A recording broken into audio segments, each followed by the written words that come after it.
कौटिल्य अर्थशास्त्र अधिकरण 5 योग व्रत प्रकरण 89 दंड विधान। दुर्ग तथा राष्ट्र में अपराधियों को कैसे पकड़ा जाए इस पर प्रकाश डाला जा चुका है। राजा तथा राज्य के संबंध में अब प्रकाश डाला जाएगा। राजा से तनख्वाह भत्ता आदि पाकर भी जो राजा से विद्वेष करते हों और शत्रु के सदृश हों, उनके पीछे ऐसे गुप्तचर का प्रयोग किया जाए जो कि कृत्य पक्ष को पकड़ सके, या आपस में फाड़ देने वाले तथा सिद्ध के भेष में घूमने वाले खुफिया को लगाया जाए, जो कि उन्हीं तरीकों को काम में लावें जो कि शत्रु के ग्राम के विजय के संबंध में बताए गए हैं। राजा धर्म की रक्षा करने के लिए ऐसे राज दरबारियों या संघ के मुखियों को चुपके से ही मरवा दे या दंड दे जो कि बागी हों और जिनको खुल्लम खुल्ला अपराधी सिद्ध न किया जा सके। क्षत्रिय महामात्र के दुष्ट तथा राज्यद्रोही भाई को राजा से मुलाकात करने के लिए ले जाए। राजा भी उसको उसके भाई की संपत्ति दे देने की आशा दे। यदि वह इस पर अपने भाई को शस्त्र या विष से मार डालने की कोशिश करे तो उसको भ्रातृघातक के अपराध में वहां पर कत्ल करवा दे। यही व्यवहार पार्शव अर्थात ब्राह्मण से शूद्रा में उत्पन्न तथा पारिचारिक का पुत्र अर्थात दासी का लड़का के साथ किया जाए। यदि महामात्र ही राज्यद्रोही हो तो क्षत्रिय से प्रोत्साहित किया जाकर उसका भाई दाय प्राप्त करने के लिए राजा से प्रार्थना करे। राज्यद्रोही महामात्र के घर पर या किसी और स्थान पर सोए हुए उसको तीक्ष्ण मार डाले या शोर मचा दे कि दाय मांगने के कारण इसको मरवाया गया है। इसके बाद राजा उसका पक्ष लेकर महामात्र तथा उसके पक्ष पोषकों को पकड़ ले, या राज्यद्रोही महामात्र के पास रहने वाले क्षत्रिय भाई के दाय को मांगते ही मार डालने की धमकी दें और इसके बाद रात में पूर्ववत काम किया जाए। यदि दो महामात्र बागी हों तो इनमें से जिस किसी का लड़का या बाप बहू को खराब करता हो या भाई अपनी भौजाई को बिगाड़ता हो, उनको कापटिक के द्वारा आपस में लड़ाकर पूर्ववत मरवाया तथा पकड़ा जाए। बागी महामात्र के लड़के का दोस्त बनकर क्षत्रिय उसको कहे कि तू राजा का लड़का है, शत्रु के भय से तुझको यहाँ पर रख छोड़ा है। यदि उसको इस पर विश्वास आ जाए तो राजा अकेले में उसका आदर सत्कार करे और कहे कि तेरे युवराज बनने का समय आ पहुँचा है। महामात्र के डर से ही मैं तुझको युवराज नहीं बना रहा हूँ इत्यादि। इसके बाद क्षत्रिय उसको महामात्र के मार डालने के लिए प्रोत्साहित करे। यदि वह महामात्र को मारने के लिए तैयार हो तो पितृघातक कहकर उसको वहां पर ही कत्ल कर दिया जाए, या भिक्षु की बागी महामात्र की स्त्री को संवन कारक औषधियां जहर के साथ मिलाकर दे और महामात्र को खिलाने के लिए कहे। यदि इससे काम न निकले तो राजा बागी महामात्र को जंगल या ग्राम को वश में करने के लिए या ऐसे देश में राष्ट्रपाल या अंतपाल को नियत करने के लिए जहां तक पहुंचने के लिए जंगल पार करना पड़ता हो, या बागी शहर को शांत करने के लिए या बागी व्यापारियों को राष्ट्र के अंत में पहुंचाने के लिए या उनको गृहीत धन तथा माल के सुरक्षित देश में लाने के लिए थोड़े से दुर्बल सैनिकों तथा तीक्ष्ण लोगों के साथ भेजे। रात या दिन में जब युद्ध हो तो डाकुओं के भेष में तीक्ष्ण लोग उसको मार डालें। राजा राजधानी में डुगडुगी पिटवा दे कि अमुक महामात्र लड़ाई में मारा गया। यात्रा या विहार काल में राजा देखने के लिए बागी महामात्रों को बुलावे। हथियारों को छिपे रूप से पास रखकर तीक्ष्ण लोग उसके साथ में हो जाएं।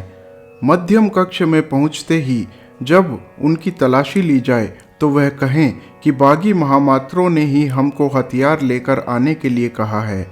इसके बाद में शहर में यह फैलाकर कि महामात्रों ने राजा को मरवाना चाहा, उनको मरवा दिया जाए। तीक्ष्ण लोगों के स्थान पर दूसरों को फांसी पर चढ़ा दिया जाए, या विहार भूमि में उनको बुलाकर राजा उनका आदर सत्कार करे। रानी के भेष में बदमाश औरत रात में उनके कमरे में पहुंच तथा उनको पकड़वा दे। शेष बात पूर्ववत की जाए। सूद या भक्षकार बागी महामात्र को आपसे बढ़कर कौन है यह कहकर भोजन देने के लिए कहें। जब वह भोजन दे तो बाहर आकर उसमें पानी तथा जहर मिला दें और राजा के पास ले जाएं। राजा रसद अर्थात जहर देने वाला कहकर दोनों को ही कत्ल करवा दे। यदि बागी महामात्र अंधविश्वासी हो तो सिद्ध के भेष में गुप्तचर उसको कहे कि गोह, कछुआ, केकड़ा आदियों में से किसी को भी पानी से बाहर निकालते ही तेरे संपूर्ण मनोरथ सिद्ध हो जाएंगे। जब वह ऐसा करने के लिए तत्पर हो तो उसको लोहे के मूसल से या जहर से मार डाले और खबर उड़ा दे कि ऐन्द्रजाली काम करते हुए वह मर गया। चिकित्सक के भेष में गुप्तचर बागी महामात्र की बीमारी को भयंकर तथा असाध्य प्रकट करें और दवाई तथा भोजन में जहर देकर उसको खत्म कर दें। सूद और हलवाई पकी चीज़ों में जहर मिलाकर उसका काम तमाम करें। गुप्त रूप से बागी राज्य कर्मचारियों से राजा इसी प्रकार अपना पीछा छुड़ाए। दो बागियों से अपने आप को बचाने का सबसे अच्छा तरीका यह है कि राजा एक बागी को शांत करने के लिए हल्की सेना देकर दूसरे बागी को भेजे और तीक्ष्ण लोगों को साथ में कर दे। उसको आज्ञा दे कि अमुक दुर्ग या राष्ट्र से सेना या रुपया प्राप्त करो, या अमुक दरबारी से सोना मांगो, या उसकी लड़की को जबरन पकड़ कर लाओ, या किला, पक्का मकान, व्यापारी मार्ग, उपान, वेश खान, जंगल या हाथी जंगल संबंधी अमुक काम कर आओ, या राष्ट्रपाल या अंतपाल के काम नियत करो।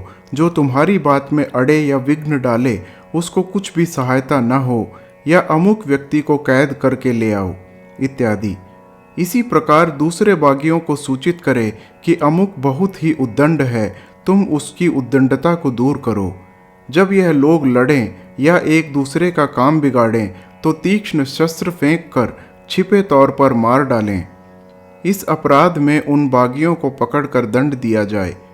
तीक्ष्ण लोग बागी शहरों, गांवों तथा कुलों के सीमा, क्षेत्रफल, गृह सीमा विषयक या द्रव्य, उपकरण, अनाज, बैल आदियों की हानि विषयक या तमाशा तथा उत्सव विषयक झगड़े में या अपने द्वारा बढ़ाई हुई लड़ाई में शस्त्र फेंक कर कहें कि जो लोग झगड़ें या लड़ेंगे उनको इसी प्रकार मारा जाएगा।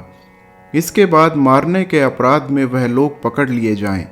जिन बागियों के पुराने झगड़े हों उनके खेतों में आग लगाकर तथा उनके बंधुओं, संबंधियों तथा पशुओं को मारकर तीक्ष्ण लोग शोर मचा दें कि हमको अमुक व्यक्ति ने ऐसा करने के लिए कहा था। इस अपराध में और लोग पकड़ लिए जाएं।